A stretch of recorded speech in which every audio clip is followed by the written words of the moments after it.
बिहार विधान परिषद का सभापति कौन बनेगा? नमस्कार, दर्श न्यूज में आपका स्वागत है। मैं हूं अनुराग। कौन बनेगा बिहार विधान परिषद का सभापति? बिहार विधान परिषद का सभापति कौन बनेगा, बड़ा सवाल है। नमस्कार, दर्श न्यूज में आपका स्वागत है। मैं हूं अनुराग। सवाल है कि अब बिहार विधान परिषद का सभापति कौन बनेगा। देवेश चंद्र ठाकुर सांसद बन गए हैं, केंद्र में चले गए हैं, सीतामढ़ी से उन्होंने चुनाव जीत लिया है। वैसी स्थिति में सभापति की सीट खाली हो गई है और अब सभापति कौन बनेगा, उसमें कई सारे नाम रेस में तैर रहे हैं। वो नाम आपको बारी बारी करके बताएंगे, लेकिन एक सवाल ये भी खड़ा हो रहा है कि जिस तिरहुत स्नातक सीट से देवेश चंद्र ठाकुर परिषद में आए थे, उस सीट पर कौन चुनाव लड़ेगा, ये भी आपको बताएंगे। तो सबसे पहले चर्चा कर लेते हैं कि जो नाम हैं जिनकी चर्चा है, कौन बनेगा।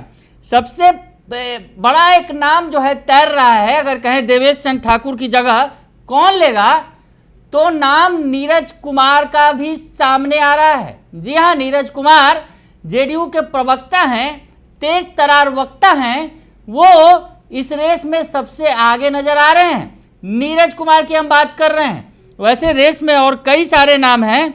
बीजेपी से अवधेश नारायण सिंह भी दावेदार हो सकते हैं, इसकी भी चर्चा है।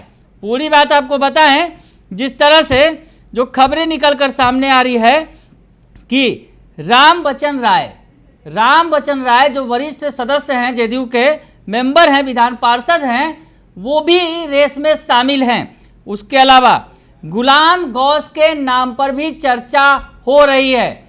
तो ये दो जो बड़े नाम हैं, दो सीनियर मेंबर हैं जेडीयू के, ये भी रेस में शामिल हैं। हालांकि नीरज कुमार का नाम भी तेजी से तैर रहा है, जो जेडीयू के प्रवक्ता हैं, एमएलसी भी हैं, तो ऐसी स्थिति में उनका नाम भी तैर रहा है। लेकिन कौन मारेगा बाजी, ये जो तीन नाम हैं जेडीयू कोटे की अगर बात करें, हालांकि अगर आपको बताएं कि कुछ और भी नाम है, उस नाम की भी चर्चा करेंगे।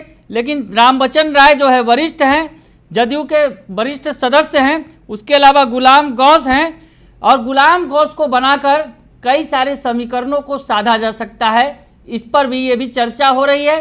गुलाम गौस मुस्लिम समाज से आते हैं, तो वैसी स्थिति में उन्हें बनाकर एक मैसेज दिया जाएगा विधानसभा चुनावों के पहले। तो गुलाम गौस भी हैं रेस में, राम बच्चन राय भी हैं, नीरज कुमार भी हैं। उसके अलावा एक और नाम है संजीव कुमार सिंह का, जो एमएलसी हैं जेडीयू के, उनका भी नाम तेजी से तैर रहा है। हालांकि नीतीश कुमार को ही तय करना है, लेकिन जो बातें कही जा रही हैं कि बीजेपी कोटे से जो अवधेश नारायण सिंह पहले सभापति रह चुके हैं, फिर से उन्हें मौका दिया जा सकता है।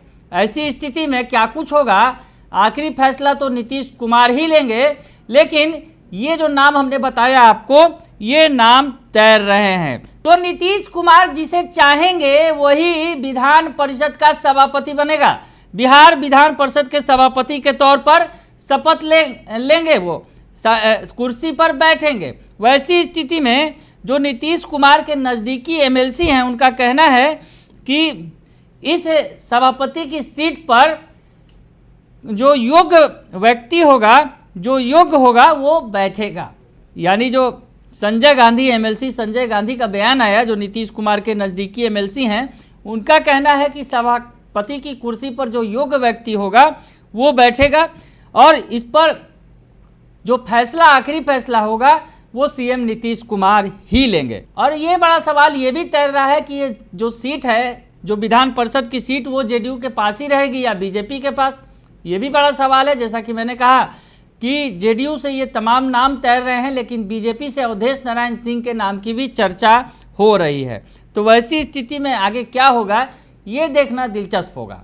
लेकिन फिलहाल एक और भी सवाल है कि जिस तिरहुत स्नातक निर्वाचन क्षेत्र से, तिरहुत स्नातक सीट से आते हैं देवेश चंद्र ठाकुर, अब वो इस्तीफा देंगे क्योंकि वो सांसद बन चुके हैं सीतामढ़ी के। तो वैसी स्थिति में तिरहुत स्नातक सीट भी खाली होने जा रही है। तो ऐसी स्थिति में वहाँ से कौन लड़ेगा, ये भी बड़ा सवाल खड़ा हो रहा है। तो उसमें एक नाम बड़ा ही तेज़ी से सामने आ रहा है। वैशाली की सांसद बनी हैं बीना सिंह, और बीना सिंह की बेटी हैं कोमल सिंह, चुनाव लड़ चुकी हैं पहले। तो ऐसी स्थिति में नाम जो सामने आ रहा है कि कोमल सिंह, जो एलजेपी सांसद हैं, एलजेपी आर की सांसद हैं बीना सिंह, उनकी बेटी है कोमल सिंह, उन्हें तिरहुत स्नातक सीट से उम्मीदवार बनाया जा सकता है। तो ये बड़ी खबर आपको बता रहे हैं। बिहार में फिर से चुनाव होने वाला है, क्योंकि जिस तरह से विधानसभा की कई सारी सीटों पर जो है अब वैकेंसी खाली हो गई है, उसके लिए तो बाद में हालांकि चुनाव आयोग की तरफ से जारी किया जाएगा नोटिस। लेकिन अभी आपको बता दें कि रुपौली विधानसभा सीट के लिए नोटिस जारी कर दी गई है। विधानसभा की तरफ से तिथियों का ऐलान कर दिया गया है। और आपको बताएं कि ऐसे में भी जो 4 सीट खाली हो रहे हैं, जो आपको बताएं कि जहां जो 4 विधायक थे वो अब सांसद बन गए हैं।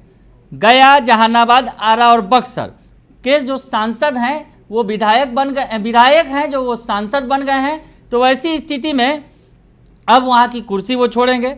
और विधानसभा की 4 में से 3 सीटें महागठबंधन की हैं, 2 राजद के कोटे में है, जिम्मे है, और 1 माले के।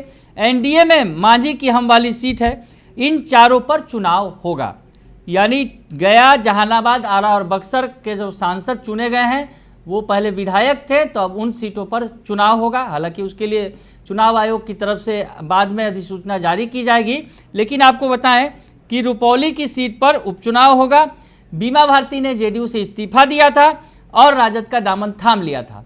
और पूर्णिया लोकसभा चुनाव भी वो लड़ी थी। हालांकि पूर्णिया लोकसभा चुनाव में उनकी करारी हार हुई, और उसके बाद ये अब माना जा रहा है कि रुपौली के विधानसभा उपचुनाव में वो आरजेडी की उम्मीदवार हो सकती है। तो ऐसे में अभी चुनावों का दौर चलते रहेगा। लोकसभा चुनाव के बाद सरकार भले ही बन गई केंद्र में, लेकिन बिहार के अंदर अभी खूब उठापटक होना बाकी है। बने रहिए दर्श न्यूज के साथ, तमाम खबरों से आपको अपडेट रखेंगे। फिलहाल के लिए इतना ही, धन्यवाद।